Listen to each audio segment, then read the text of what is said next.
You're listening to an archived Cabral Concept podcast. After listening to this show, check out the most up-to-date podcasts available at stephencabral.com/podcasts or search directly on iTunes. And now, welcome to the Cabral Concept, where board-certified naturopath and integrative health practitioner Dr. Stephen Cabral shares how he was diagnosed at the age of 17 with a life-altering illness and given no hope for recovery. It was only after studying and traveling all over the world did he discover how to combine ancient Ayurvedic healing practices with state-of-the-art naturopathic and functional medicine to fully rebalance the body and re-energize it with life. It's time to discover how to get well, lose weight, and finally feel alive again. And now, here's your host, Dr. Stephen Cabral. Hi, everyone, and welcome back to the Cabral Concept. Great to be back with you here today. Excited to get into today's Wellness and Weight Loss Wednesday, where we're about to go over inflammatory-based eating, as well as a full review of the documentary that has been kind of taking the world by storm, and that is called Game Changers. So over the past 3 weeks, I've gotten at least 50 requests just by email alone. Can you review the documentary Game Changers? And this is something that I've wanted to do. I love being able to watch documentaries myself. And since this was such a polarizing documentary, so many people against it, so many people for it, and a lot of people in the middle not knowing whether it's true or not. So I wanted to go over that today. Inflammatory foods, Game Changers documentary, they go hand in hand. So this is a topic that I've spoken about many, many times. I will actually I will link up additional podcasts to give you much more data on what I've spoken about in the past today at episode 1377. So stephencabral.com/1377. So I'm going to go through all that today, the nuts and bolts of what you need to know from this documentary, as well as a lot about inflammatory-based foods and inflammatory eating. But here's the thing. Here's why you need to know about this, whether you ever plan to watch this documentary or not, or whether you loved it or whether you hated it. Because I am always going to present you with the unbiased opinion and unbiased experience and knowledge of someone that's been in the industry for 20 years, that has been on a high-protein diet, that's been on a high-fat diet, that's been on a low-protein diet, a low-fat diet, that's been vegan at times, that's only eaten fish, that's sometimes eaten meat, like all over, and really looks at things from the perspective of someone who wants to be as healthy as they can themselves, but someone that wants to work on anti-aging now, but also what I see in a clinical practice. Remember, we have 20 years of data. We've seen over 250,000 appointments, meaning we have thousands upon thousands of labs, and all of these clients that we get to see how they get better and which people are the most worse off. Plus, I look at all the research that's out there. What are things pointed to? And here's the thing. There are so many people out there that are so locked into a book they wrote 3 years ago or the platform they've been preaching of that all they look to do is search for what's called confirmation bias or look for things that will reinforce their point. So let's say an example would be someone that is a huge proponent of being vegan. All they will look for, or they will kind of go at you tooth and nail that this is the way that it has to be. And yes, there might be this fault here, but I'm going to do everything I can to say that that's not true. Same for someone on a carnivore-based diet. They say, okay, sure, all of that, things about intestinal permeability and gut-based issues and SIBO and candida overgrowth, that might be true, but I'm just going to do this, and here's how it is right, because during the Ice Age, people didn't have access to a lot of vegetation. Like, they'll just stick to whatever point it is that they want to lock their heels in on, and they will stay there. Here's the problem with that. You are going to lose the benefit of all of this emerging knowledge, and I would also say a rediscovery of knowledge that we knew many thousands of years ago in Ayurvedic medicine, and I would just say in the original forms of medicine going back to naturopathy, what they would call the natural hygienists. And I want to go through that today. And I want to say, how does it link to also the world's longest lived people? And how does it kind of match up with a lot of my recent experiences in Europe and specifically in Germany and how people are living longer in Europe than they are in the United States. Why would that be if they're not necessarily eating that much healthier? And I want to go through that with you today. So first things first, if you haven't heard about the documentary Game Changers or The Game Changers, it's about 90 minutes long. It's worth your time. I mean, it really is. It's worth your time. It's an enjoyable 90 minutes to go through. And I think the idea for it came from James Wilkes, who's a former UFC fighter. And he does a lot of the martial arts-based instruction or combative instruction for Marines, Army Rangers, Navy SEALs, like a real tough guy. I mean, legitimate. And he was looking into more of a plant-based diet, and I'll get into that in a moment, what that even means, when he was trying to recover from 2 knee-based injuries that he got while training and sparring. So what he looked into was, how can I recover faster? And the more he researched, the more he looked into it, he found that a plant-based diet would allow for less inflammation and faster healing. And he said, okay, is this true? Let me go out on a quest to live this in my life for 6 months, as well as find other doctors and athletes and people out there doing the same. So this is a documentary, I'll refer to it sometimes as a movie or film, about going not just plant-based, but going on a vegan-based diet. And when someone says they're on a vegan-based diet, that means there is no animal-based protein. But it means that there's no eggs, there's no fish, not just no meat, no dairy, nothing that would come from an animal. We like to say is it didn't have a mother or a father. We put it that way. So now he's saying a vegan-based diet. Now, a vegan lifestyle is something entirely different.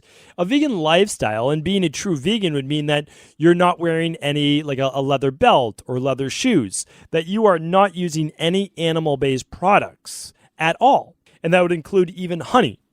So with any diet, there are always, and lifestyles, there are always levels to this. For today, we're just simply going to be talking about a vegan-based diet. Sometimes I will say plant-based, but you can be on a plant-based diet or predominantly plant-based diet and not necessarily be vegan. And again, we'll talk about that here today.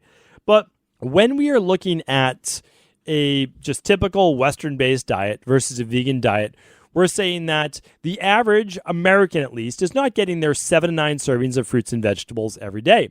Not only that, we have many popular diets right now, such as the keto-based diet, which is predominantly fat, which is typically 70% fat, about 20% or so carbohydrates, and 10% protein. But again, that can vary depending on if the person is getting into ketosis or not.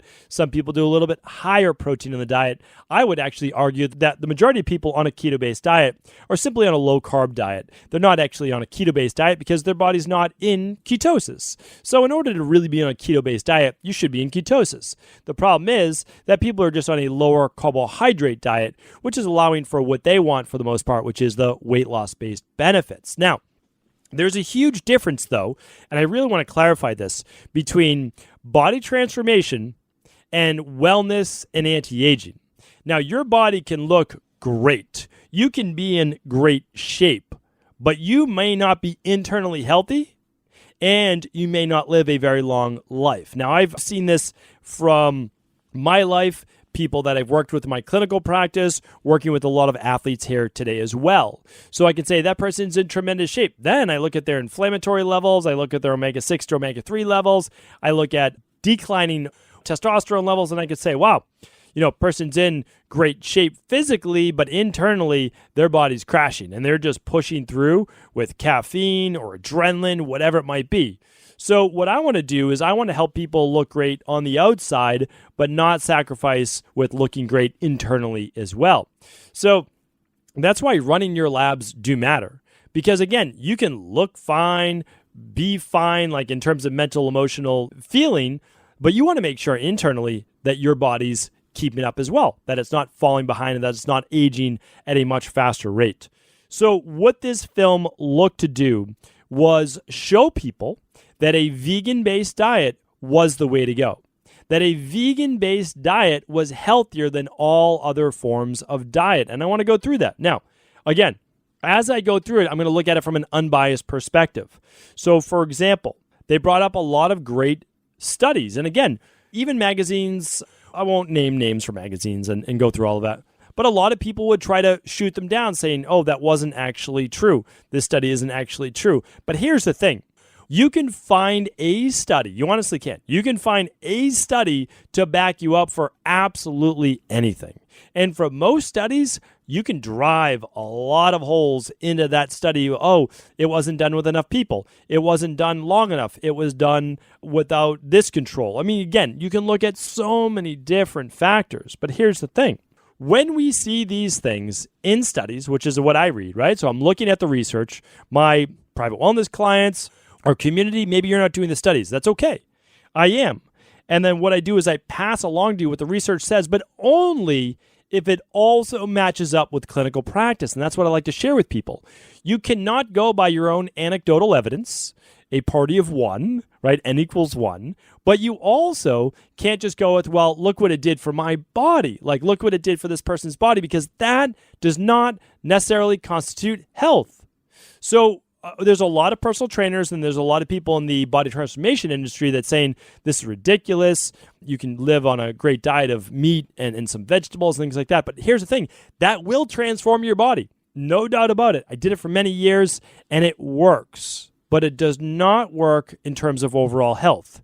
And this is where I'm going to start to refer you back to a couple shows. I did a podcast called The Mounting Evidence Against Meat.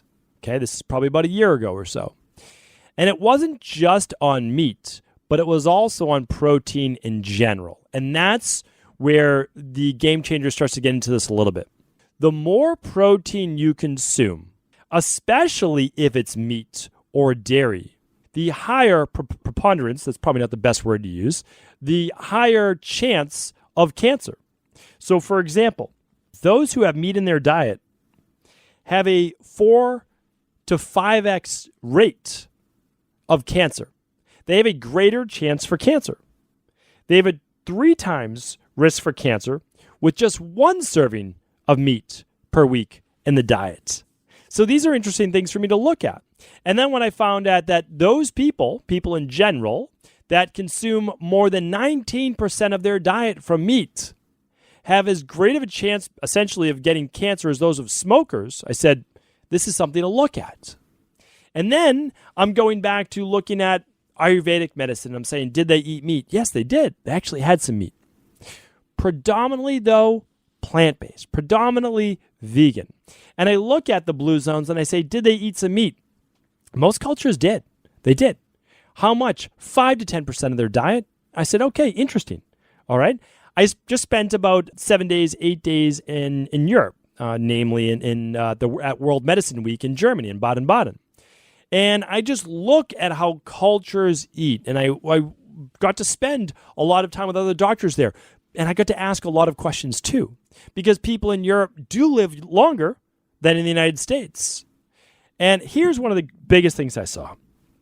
And then I went back and I saw the research on it. The people in Europe eat, I wouldn't even say better. I wouldn't even say necessarily healthier, but they eat less. And the less of what they eat is protein. For sure. There's basically not a lot of protein, if any, at breakfast.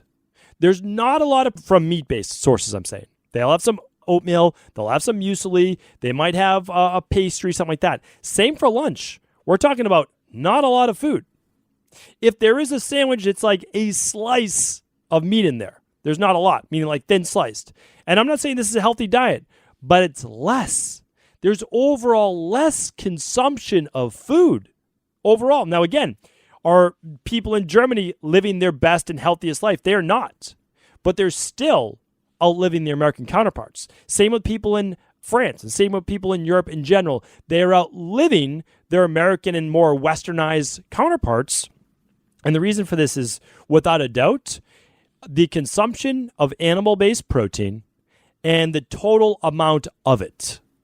Here's an interesting thing I want to share with you from Game Changers that they kind of, I don't know if you noticed it, but if you go back, you watch it again, never once did they mention fish. And this is really interesting to look at, because if you talk about fish and you talk about the benefits of fish, it is an anti-inflammatory food. And this is where I want to move next. What we are talking about when you're eating a vegan-based diet, a more of a vegetarian plant-based diet, which I've been recommending now for many, many years, and I have the clinical data to also back it up.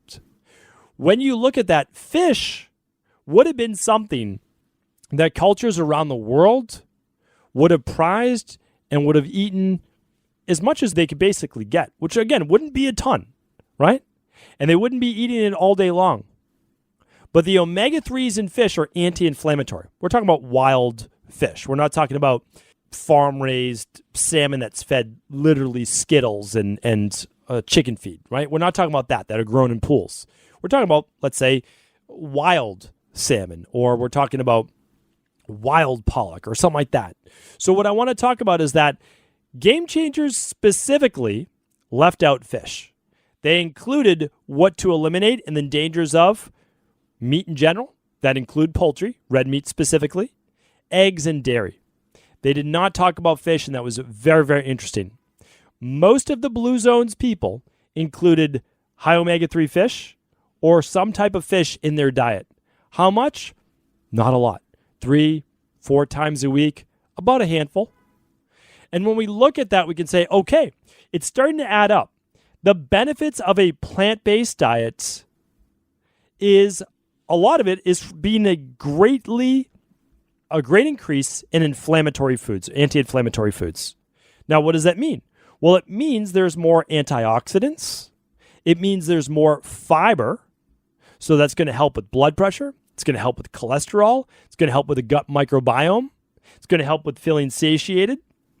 There's going to be most likely more lycopene, which is great for the prostate. Again, men who eat more dairy, and we can kind of find a causal link with meat as well, have a greater chance of prostate cancer. In the film, quoted 40% increased risk with men that eat dairy. So when I look at that, I say, okay, why would this be? Well, yes, we get the inflammation, but we also get the overall coagulation of the blood, poor blood flow. It's also why in this movie they showed decreased, or I should say an increase in erectile dysfunction. So if there is a decrease in blood flow, in what we call red blood cell aggregation or agglutination, there's more clumping together of red blood cells. There's poor movement within the body. And by eating a more anti-inflammatory diet that contains flavonoids and carotenoids and vitamin C and fiber and all these great vitamins and magnesium, we're going to be able to improve our antioxidant levels. And again, I've done podcasts on how olives and olive oil and berries, these are the foods that help to prevent cancer. So I'm going to embed a couple podcasts. One is going to be the mounting evidence against meat. I'm going to link up another one that was also the only proven anti-cancer diet. So remember, you can look at something and say, oh, keto diet may work to decrease the size of tumors in the brain. Okay, don't disagree with the research there, right? Because we're not feeding those cancer cells. But here's the thing. There's been no meat-based study, no dairy-based study showing that by eating those foods, you decrease your chances for cancer. There's been no study there. However, there are many studies that show the more brightly colored fruits and vegetables we have in our diet, the less chance for cancer. The more antioxidants, the more the body's able to detoxify.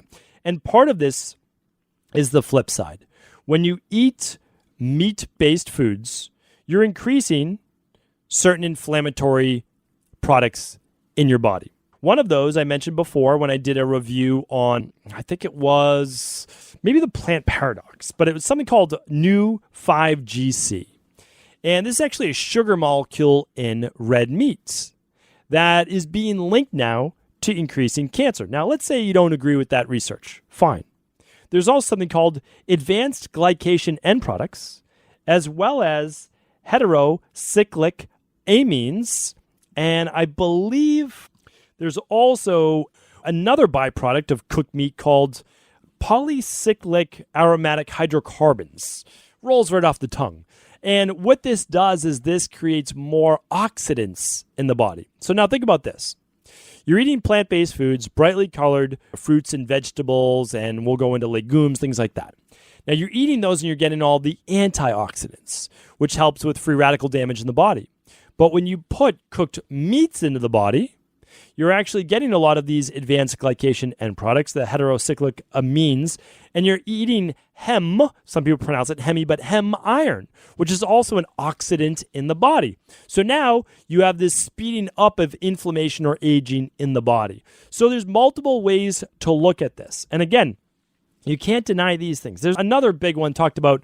It's kind of glazed over in the film, but it's called trimethylamine N-oxide. This is just referred to as TMAO. And this happens when meat essentially is eaten in the diet. Mainly meat and dairy is what we're talking about right now.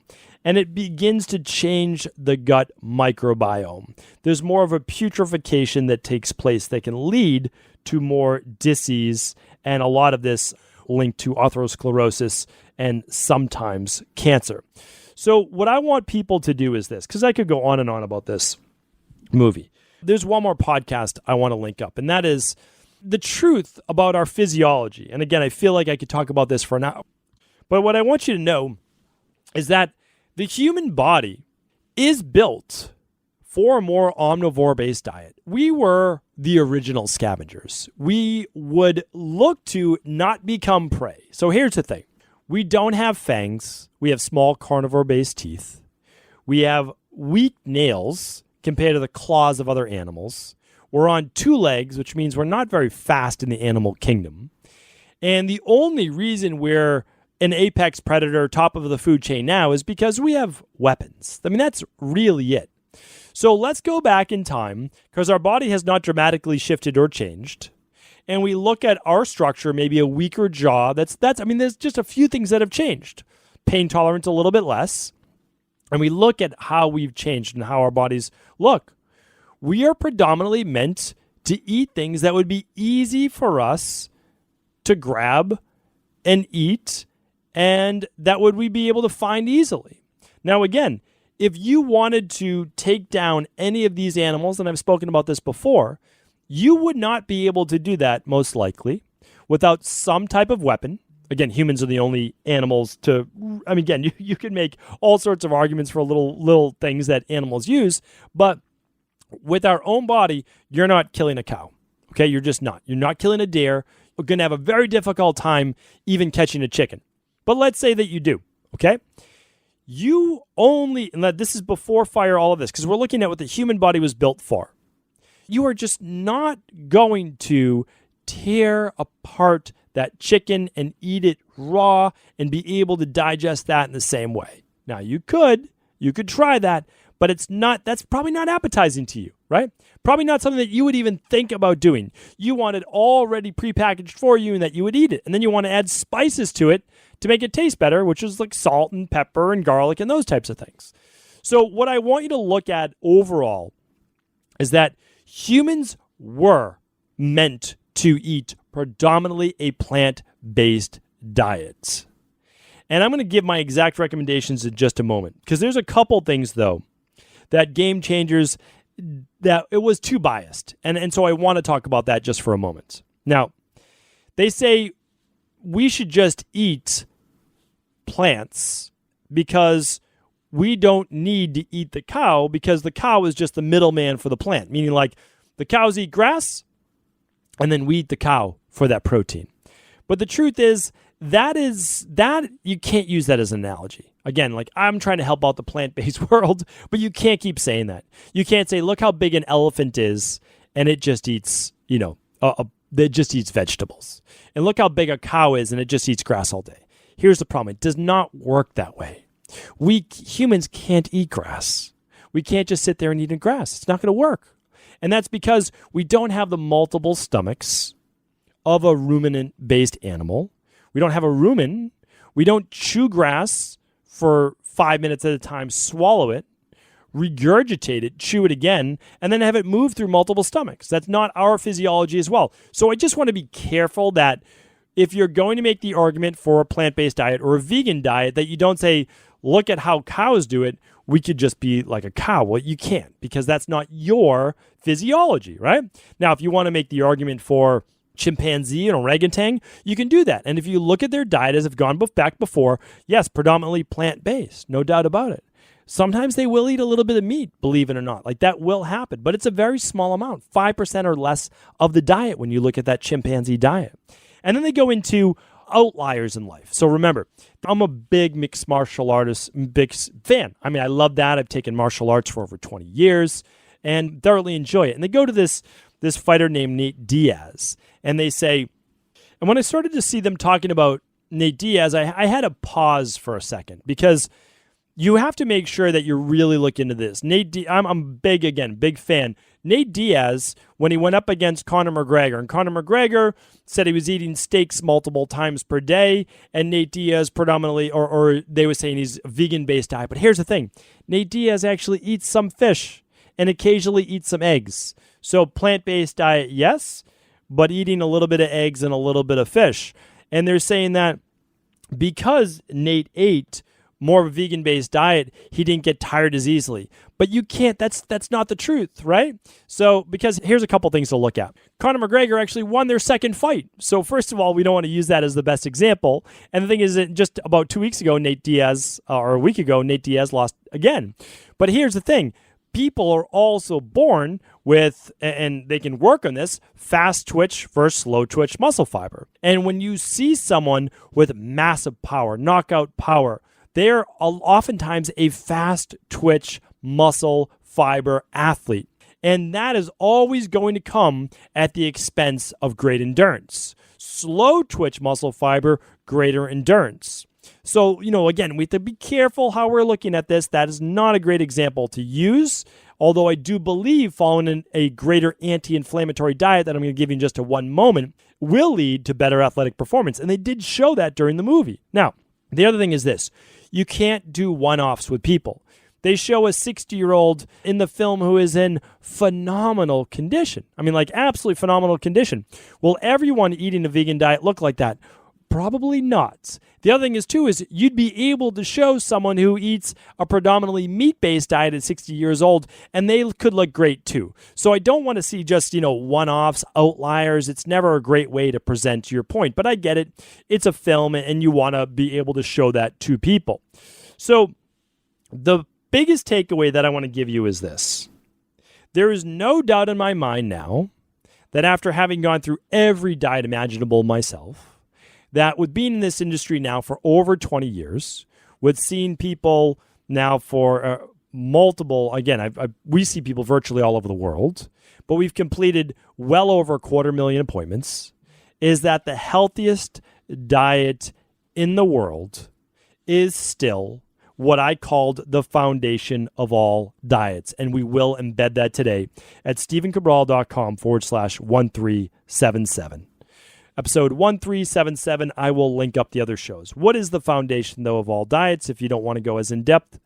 It is the Mediterranean diet. The Mediterranean diet, aside to that, is the Nordic-based diet. If you want to add in a little bit of some Asian influence and spices from India, I agree with that as well, right? It's a blending of that.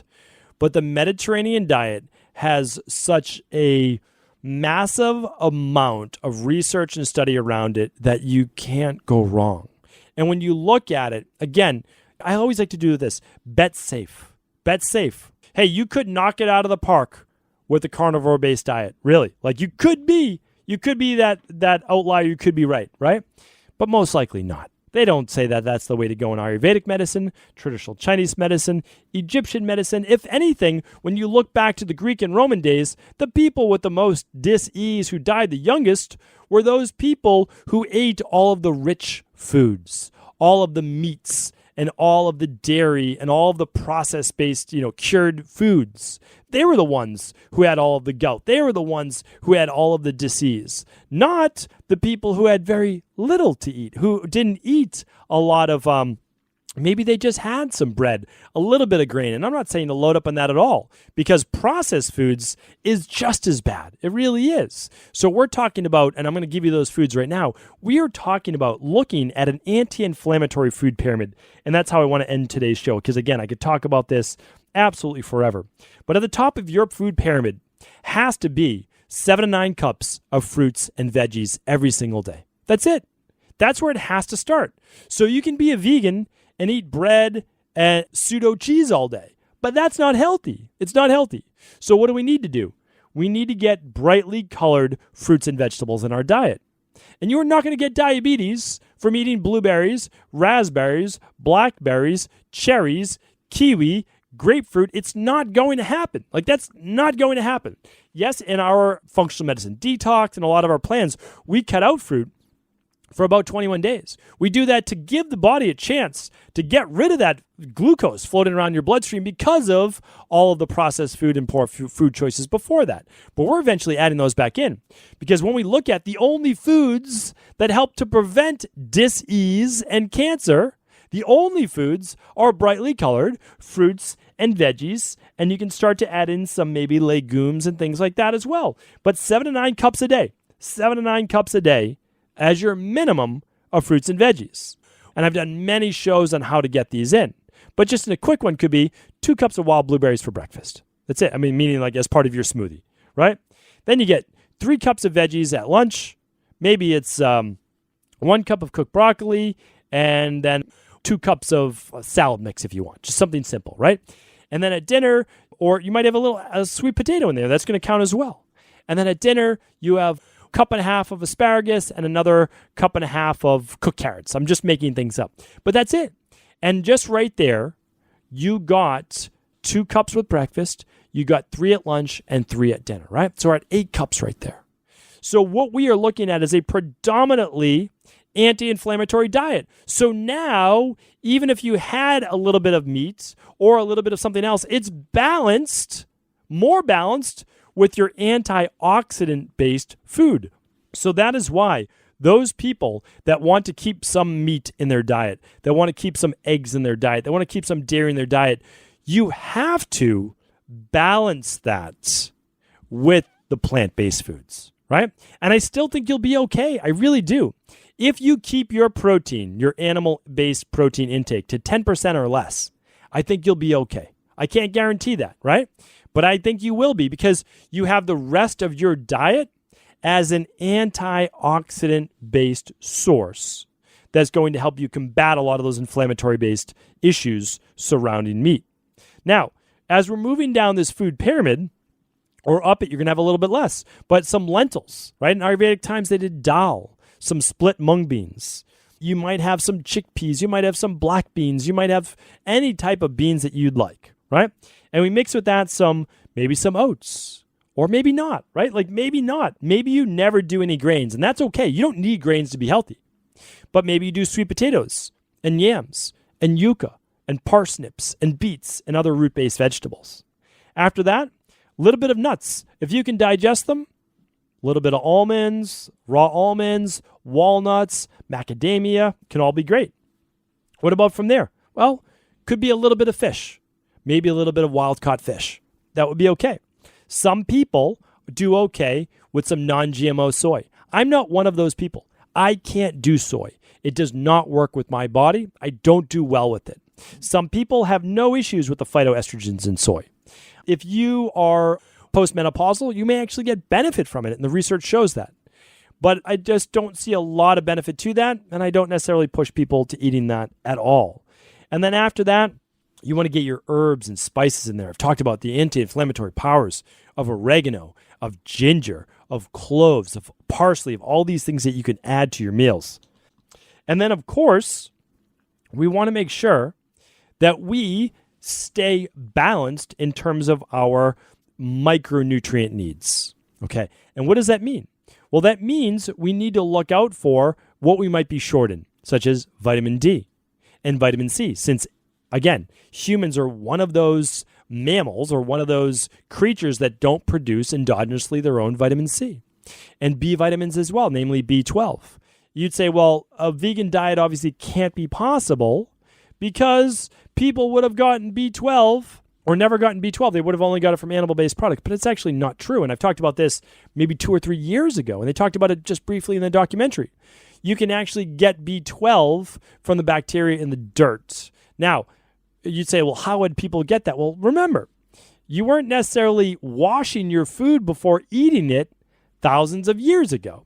And certain bacteria in our gut actually take in the food and they begin to process it and make its own B12. But again, for most people, we need that B12. And that's why we do recommend the daily nutritional support, which has the B12 and it has all of your vitamins and your nutrients right in there to make sure you're safe. But again, it's not just vegan-based. Most people that eat animal protein are also functionally deficient in B12 because of stress and poor gut microbiome. So again, could talk about this all day, but I do, for the most part, agree with this documentary. I really do, and that's because I continue to do research on anti-aging. And when you look at people in a true clinical practice, meaning like people that work and they read labs all day long, that is their job. They are a doctor, an integrative health practitioner, a functional medicine doctor, whatever it might be.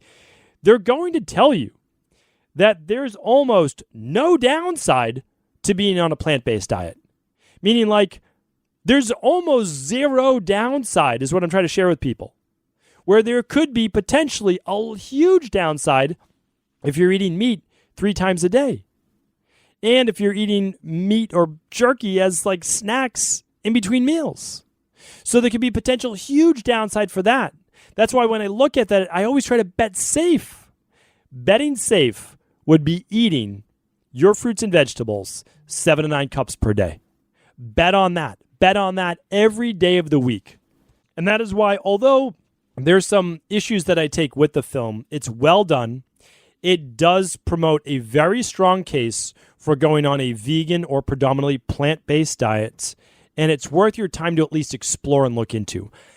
I don't expect everyone to go on a vegan-based diet after watching this. I'm not on a vegan-based diet. But what I do is this, and again, you don't have to copy this. I have a vegan-based breakfast, I have a vegan-based lunch, and then probably 3 or 4 times per week, I have an animal-based protein for dinner. And that is because overnight, more of an anabolic time, I'm going to get to rest, I'm going to get to digest, I'm going to get to repair my body. And that's predominantly fish. So I'm eating high omega-3 based, anti-inflammatory based fish, like they did with my personal ancestor genetics in the Mediterranean, and looking at those powers of an anti-inflammatory based fish as well. But you don't have to do that. But I'm telling you right now, as long as you begin to move forward and towards more of a plant-based diet, even just cutting out for breakfast and making a smoothie, you're going to start to get more of those anti-aging and wellness-based benefits over time. I'm happy to do more questions on this. I really am. I'm actually not saying that you can't even eat some meat in your diet. What I'm saying is to eat less. And I'm saying to make it 10% or less of your diet. I'm saying to balance it with a lot of antioxidant-based fruits and vegetables. And if you do that, you're going to give yourself your best chance of living a longer, healthier life. Thank you so much for tuning to the Cabral Concept. I'll be back more. And on episode 1377, I will link up those previous podcasts on the foundation of all diets, the mounting evidence against meat, and a couple others that I think you'll enjoy as well. Take care, everyone. Did you know that the body really only becomes sick or imbalanced in only 2 ways? Over time, you become deficient in vital nutrients, and you also accumulate toxins internally and from the environment. As those nutrients diminish and you increase your total toxic load, your body then begins to show the first signs of dis-ease. It's actually quite predictable, and the good news is that if we know how you began to fill up that proverbial rain barrel, we also know how to empty it to begin the healing process. I was fortunate enough to learn this ancient healing process from my mentor after suffering from debilitating diseases for close to a decade. It was only when I began to implement these techniques did I finally overcome my illnesses and go on to live a life of energy and vitality that I now enjoy. I'd like to share with you now what I discovered after traveling all over the world and how to combine the best of ancient healing wisdom with state-of-the-art science. Allow me to teach you exactly how I've been able to help over 250,000 people to empty their rain barrel and begin to transform their body and lives into what they've always hoped they could be. To get your copy of the international bestseller, The Rain Barrel Effect, simply go to stephencabral.com/rainbarrel.